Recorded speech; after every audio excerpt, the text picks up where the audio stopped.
Betul police ने हीरे की तस्करी करने वाले 8 लोगों को गिरफ्तार किया है। ये लोग कैप्सूल में भरकर हीरों की तस्करी करते थे। इनके पास बरामद कैप्सूल में से सिर्फ 5 में ही असली हीरे थे।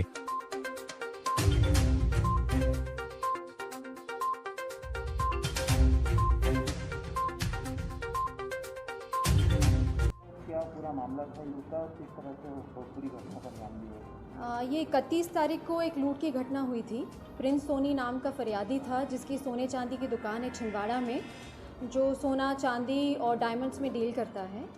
तो इनको 4 लोगों ने ठगा, इस प्रकार की रिपोर्ट आई थी हमारे पास, और लूट के इनसे काफ़ी कुछ मशरूका ले गए, डायमंड्स भी ले गए, इनके पैसे भी ले गए, इनका बैग भी छीन कर ले गए थे।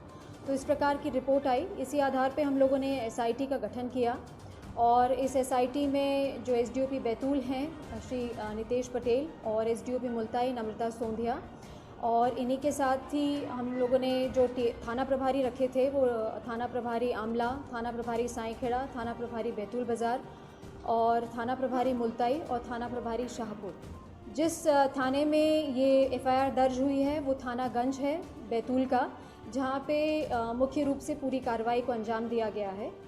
इसमें 31 तारीख को जैसे ही हमारे पास रिपोर्ट आई, SIT ने चारों तरफ हम लोगों ने सर्चिंग की, CCTV के आधार पे कुछ फुटेज हमको मिले और उसी आधार पे हम लोग आगे बढ़े और 8 आरोपियों को इसमें राउंड अप किया। आरोपियों के मिलने के बाद ये चीज़ संज्ञान में आई कि इन आरोपियों ने फरियादी से पहले भी डीलिंग की थी। कुछ दिन पहले छिंदवाड़ा में ये डायमंड्स बेच कर आए थे, जिसके बदले में उसको पैसे भी मिल गए थे वापस। और इसमें ये भी एक एंगल आया है, जब सर्चिंग की गई इन आरोपियों के घर में तो कुछ कैप्सूल्स, खाली कैप्सूल्स भी मिले हम लोगों को, कैप्सूल्स के रैपर भी मिले। तो इनसे ये पूछताछ में मालूम चला कि एक जगह से दूसरी जगह ले जाने के लिए ये कैप्सूल का प्रयोग करते थे।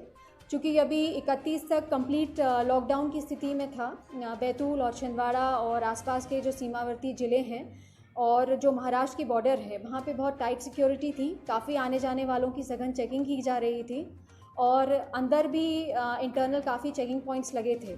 तो इन सब से बचने के लिए इन लोगों ने कैप्सूल का सहारा लिया और इस खाली कैप्सूल में वो पाउडर निकाल के इन्होंने डायमंड्स जो हैं वो इस तरह से भर के और ये एक जगह से दूसरी जगह ले जाते थे और सेल करते थे। तो पहली डीलिंग इनकी छिंदवाड़ा में ही हुई थी। उसके बाद 31 तारीख को ये फरियादी यहाँ पर आया और 5 डायमंड्स इनसे ख़रीदे और फिर ये बात हुई कि मैं 5 और ख़रीदना चाहता हूँ, तो कुछ देर बाद मुझे 5 डायमंड और उपलब्ध करा दीजिए। तो इन आरोपियों ने कुछ समय मांगा और उसके बाद ये 3 साढ़े 3 के लगभग जो हैं वो दोबारा मिलने के लिए आए। तब इन्होंने जो है वो बहुत लो क्वालिटी डायमंड्स इनको दिए व्यापारी को।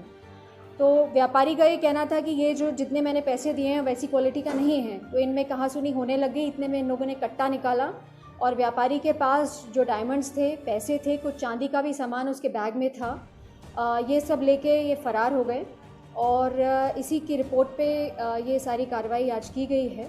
और इसमें जो मशरूका है वो लगभग हमने 55 से 60 लाख के करीब जो मशरूका जब्त किया गया है। और जो आरोपी हैं, ये 8 आरोपी राउंड अप किए गए हैं, जिसमें 2 नाबालिग लड़के भी हैं और इन सभी आरोपियों के पुराने रिकॉर्ड्स भी हैं और जिस पे हम लोग और बाकी इनके रिकॉर्ड्स दिगर ज़िलों से भी निकलवा रहे हैं ताकि और इनसे सघन पूछताछ की जा सके। और इसमें ये भी अपील जारी की जा रही है कि ये संज्ञान में हमारे मामला आ गया, इस प्रकार से और कहीं ठगी की गई हो किसी सुनार के साथ या और किसी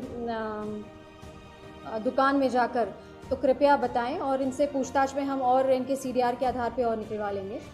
और इसमें जो अभी है इनका जो आरोपियों का जो प्लानिंग था वो लगभग 2.5 करोड़ की चपत लगाने का था, जो अलग अलग सुनारों को ये विदाउट एनी सर्टिफिकेशन जो हीरे बेच रहे थे। और अभी जो जब्त मशरूका है वो लगभग 55 से 60 लाख का है। मैम, इसमें मुख्य आरोपी कौन है और ये कहाँ से हीरे लेकर आते थे? इनका जो ट्रांजैक्शन है ये काफ़ी दिनों से चोरी के ही वारदातों में पकड़े गए हैं और लगातार छूटने के बाद भी ये उसी अपराध में लिप्त रहे हैं। और इन्होंने अपनी एक सुनियोजित गैंग बनाकर हीरे जो हैं वो नागपुर के एक जौहरी से ख़रीदे हैं। उसका भी हम लोग डिटेल अभी निकलवा रहे हैं। वहाँ तो इनका कहना है कि हमने विधिवत पैसे देके और डायमंड्स ख़रीदे हैं। उसकी जांच हम लोग इनसे और पूछताछ में बाहर निकल कर आएगा और इसमें आगे और इनसे पूछताछ की जा रही है।